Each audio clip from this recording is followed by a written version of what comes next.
자, 12번째 썰 한번 가보도록 하겠습니다. 댓글 컨텐츠고 영상 제목, 국제결혼 경험자로서 국제결혼의 현실은 정말 쉽지 않습니다. 신중하게 결정하세요 라는 영상에 달린 댓글입니다. 요즘에 국제결혼 관심이 높죠. 한국 남자한테 정말 관심이 높아요. 국제결혼 희망하는 사람들이 점점 많아지고 있습니다. 점점 더. 근데 희망한다고 해서 다 되는 건 아니죠. 사실 국제결혼 하고 싶어도 못하는 분들 많습니다. 왜냐하면 이게 뭐 맘만 먹는다고 다 되는 게 아니기 때문에. 일단 국제결혼 하려면 일단 국제연애를 해야겠죠. 결혼하기 전에. 그럼 만나야 되잖아요. 어디서 만날 겁니까? 한국에서 만날 거예요? 한국에서 만나는 건 쉽지 않습니다. 우리가 해외로 가야 돼요. 근데 어떻게 가실 겁니까? 이게 참 골때려요. 우리가 가려면 해외를 가야 되는데 보통 남자분 직장인 입장에서 쉽게 해외를 갈 수 있는 게 아니에요. 일단 여권 발급해야 되고 비자도 받아야 되고 그리고 넉넉하게 갔다 와야 되는데 일단 직장에서 그렇게 시간을 많이 빼고 갈 수 있는 게 쉽지가 않습니다. 그렇다고 직장 그만둘 수도 없는 거고.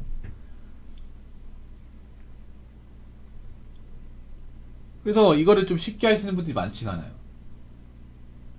근데 국제를 하나 하겠다고 지금 다니는 직장을 또 그만둘 수도 없는 거잖아요. 그 취업이 뭐 쉽지 않다는 것도 알고 있는데. 그래서 해야겠다 마음 먹지만 막상 이렇게 이제 적극적으로 하는 분이 쉽지가 않습니다. 물론 국제결혼을 이제 희망하는 분들은 많아요. 국제결혼 할 거면 일단은 시간을 많이 빼야 되죠.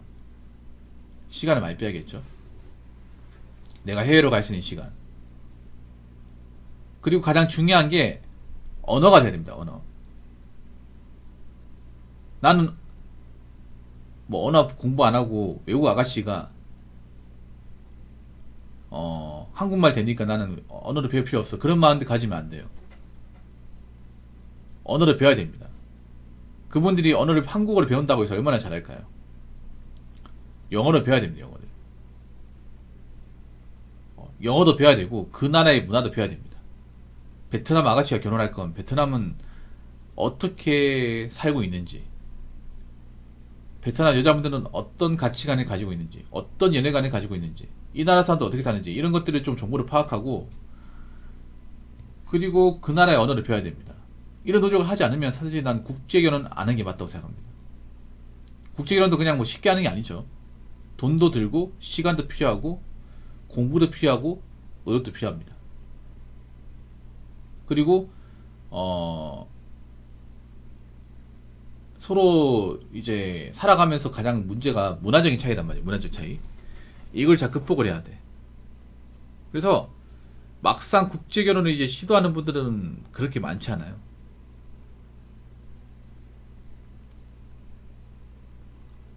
물론 저는 국제결혼 하신 분들 응원합니다. 응원해요. 그만큼 한국의 여자가 답이 없기 때문에 아무튼 국제결혼에 대한 관심도는 굉장히 높아요. 굉장히 높습니다. 한국 결혼의 관심도는 점점 낮아지고 있고. 그래서 저는 급하게 진행하지 않았으면 좋겠습니다. 급하게. 남자분들한테 나이가 차니까 쫄려가지고 뭐 돈 주고 만나겠다 이런 거 하지 말고 일단 언어부터 배워요. 언어부터. 왜냐하면 그게 좋아. 뭐냐면 국제결혼은 생각보다 한국 여자분처럼 남자의 나이를 그렇게 크게 안 봅니다.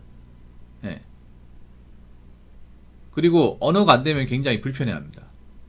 일본 같은 경우 일본의 국제결혼은 가장 많이 보는 게 남자 외모보다 언어예요. 언어. 일본어를 할 줄 아느냐 못하느냐. 왜냐하면 일본은 여자분이 한국어를 못하는 경우가 많아요. 그래서 일본 여자와 결혼하려면 일본의 모국어를 알아야 됩니다. 모국어를. 그리고 일본의 여자의 어떤 생활관이나 풍습을 알아야 돼. 외모는 봐도 그렇게 크게 보지 않습니다. 왜냐하면 우리나라 여자보다 외국 여자들이 좀 작거든요. 키가 작단 말이에요. 외국의 여자분들은 특히 이제 동남아시아나 이제 일본 같은 경우 평균 키가 160이 되지 않습니다. 일본 남자도 보면 175 넘는 사람이 거의 없어요. 170만 넘어도 평균 키 이상입니다. 일본에서는. 고만고만합니다. 이게 키 큰 사람이 많지가 않아요. 우리나라가 유독 키 큰 사람이 많은 거지 다른 나라 가면 그렇게 이제 많지 않습니다. 그래서 우리나라 가면 평균 킨 게 외국 가면 키가 커 보여요. 이게. 그래서 저는 무조건 베트남, 태국만 보지 않았으면 좋겠습니다. 다양하게 보는 게 좋아요. 네, 너무 동남아시아만 이렇게 늘어나는 거 저도 원치 않습니다. 네. 그래서 공부도 많이 하고 좀 시간을 많이 쓰세요.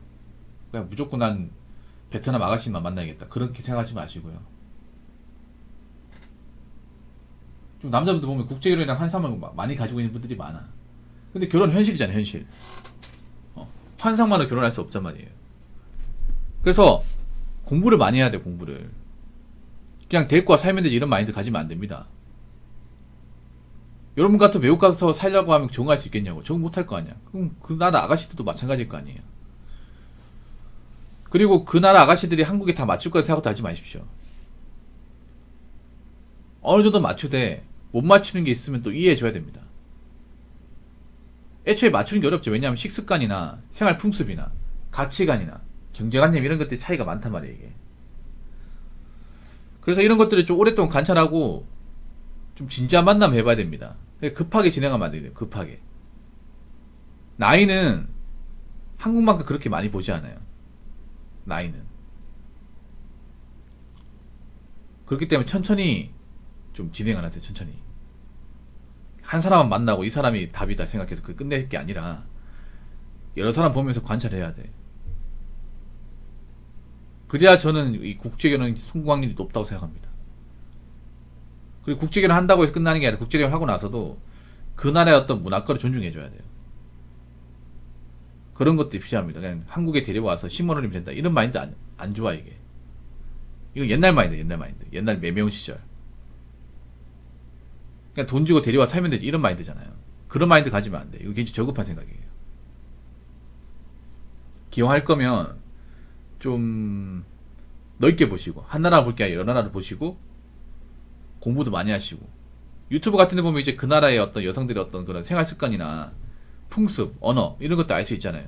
어떻게 보면 국제 문화를 공부하기 좋은 곳이에요, 지금 유튜브는. 그렇기 때문에 정보를 많이 좀 취합하고 많이 알아나가셨으면 좋겠습니다. 절대 서두르지 마세요. 자, 댓글 한번 읽어보도록 하겠습니다. 저도 베트남 아라보다 운명처럼 태국 아내와 3년째 살고 있어요.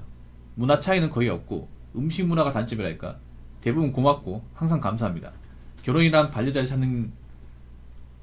찾는 길은 같은 것을 보고 가는 것입니다 라고 했는데, 그래도 이분도 그래요. 내가 봤을 때는 어떻게 만나셨는지 모르겠지만 그래도 많이 알아가야 됩니다. 많이. 이렇게 생각하면 돼요, 여러분. 외국에서 한국 땅에 사는 사람들은 굉장히 힘들어요. 힘들 수밖에 없습니다. 결혼 하나 때문에 여기 왔잖아요. 결혼 하나 때문에. 아는 게 하나도 없어요. 아무리 뭐 K-드라마 같은 게 있어도 K-드라마 여러분 아시겠지만 한국의 어떤 문화를 전혀 반영을 안 하잖아요. 지금 동남아 계통 여자분들은 K-드라마의 남자 주인공 같은 그런 환상을 가지고 오는 사람들이 많아요. 근데 한국의 남자하고 그 남자 주인공은 다르지 않습니까? 결이 완전히 다르잖아요. 그럼 그런 걸 빨리 일깨워주고 한국에서는 이렇게 살아간다 라는 것을 교육을 시키고, 그리고 이 안개 있으면 대화를 많이 해야 돼. 저는 국제결혼 하신 분들이 대화를 좀 많이 했으면 좋겠어요. 그러면 언어가 필요하죠. 언어가 많이 필요합니다. 이 언어의 장벽이 생기면 갈등이 생기거든요. 뭔가 표현하고 싶은데 표현이 안 되잖아요. 단어의 제한이 있다 보니까. 그러면 오해골이 깊어지면서 결혼생활이 힘들어져. 그래서 뭐 최근에 보면 그런 거 있잖아. 뭐 베트남 국제결혼하면 여자가 도망간다. 저는 그 여자 도망간 여자도 잘못했지만 그 남자도 분명히 책임이 있다고 생각합니다. 네.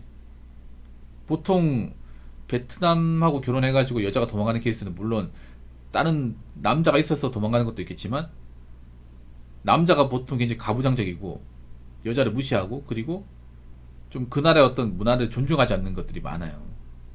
그런 것도 있단 말이에요. 뭐냐면 베트남 아가씨가 결혼하면 못 산 나라에서 왔다고 무시하는 경우도 있어요. 우리나라하고 이제 문학적으로 수입적으로 차이가 많이 나다 보니까. 그럼 거기서부터 이제 서로 안 맞는 거죠.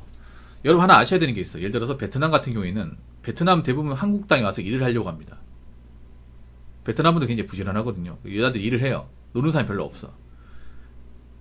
여성의 경제활동 비율이 굉장히 높은 나라입니다. 왜냐? 여자가 일을 안 하면 집안이 안 들어가요. 안 들어간단 말이에요. 근데 베트남 그 본토에서 여자가 쇠가 빠지게 일한다고 해서 돈이 안 돼, 이게. 베트남 평균 임금이 굉장히 낮습니다. 1인당 국민소득이 3,800달러밖에 안 돼. 우리나라 돈으로 치면 45만원밖에 안 돼. 쇠가 빠지기라도. 연봉으로 해서 450만원?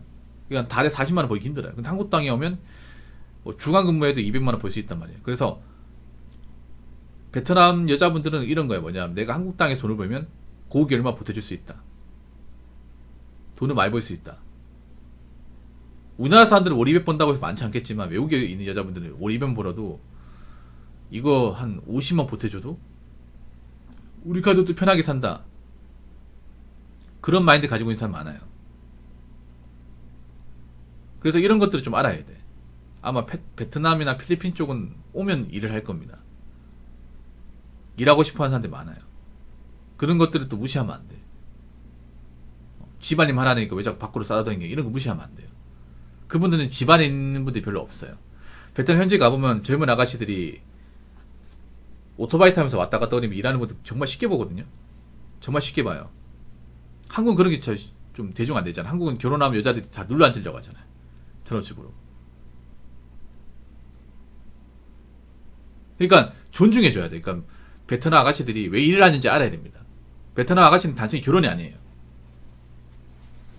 단순히 그냥 남자하고 결혼하려고, 사랑하려고 결혼하는 게 아니라 한국 땅에 와서 기왕 결혼하는 김에 일까지 하면 그 일한 돈으로 우리 나머지 식구들 좀 보태주면 돈을 많이 벌 수 있어요. 돈을 많이 갖다 줌으로써 그분들이 생활하는데 문제가 없어요. 보통 베트남 아가씨 한국 남자가 결혼하는 게 한국 남자 사랑스럽고 좋으니까 결혼하는 게 아니라 네가 한국 땅에 가면 거기 일을 하면서 우리한테 얼마씩 보태줄 수 있잖아. 우리가 그 돈 가지고 좀 살아야겠다. 그거 포함된 거예요. 이걸 가지고 왜 우리가 처가 돈 보태줘 이렇게 생각하면 안 돼. 한국인 관점 생각하면 안 됩니다. 베트남은 다 그런 목적으로 오는가 보요. 그럼 내가 이해해줘야겠다. 다르더라도 내가 받아들여야겠다. 그래야 이분이 또 한국 땅에 와서도 잘 적응하고 살지 않을까. 이런 것도 이해해줘야 돼요. 뭐 간혹가다 한국 남자들이 너는 왜 한국 땅에 와가지고 주부생활 하고 왜 자꾸 일하려고 하냐, 밖으로 싸워다니냐, 이렇게 가면 안 된다니까. 애초에 그분들은 집에 있어 본 적이 별로 없어요. 다 밖에서 일하기 때문에. 그래서 언어, 문화 이런 것들 당연히 공부해야 됩니다. 결혼했기 때문에 나 모르고 살아도 돼. 그게 아닙니다. 공부는 꾸준하게 해야 돼요. 꾸준하게 해서 서로 간의 문화적인 차이에서 오해의 소지가 나올 수 있는 것들을 미연에 막아야 됩니다. 그래야 저는 국제결혼 하고 나서도 뭐 중간에 안 깨지고 잘 살 수 있다고 생각합니다. 이거는 본인도 중요하지만 한국에 이주해온 그 다문화 가정 여자분들 굉장히 중요해요. 앞으로 이게 굉장히 중요한 열쇠가 될 겁니다. 아시겠죠? 자, 이상으로 12번째 썰 마치도록 하겠습니다.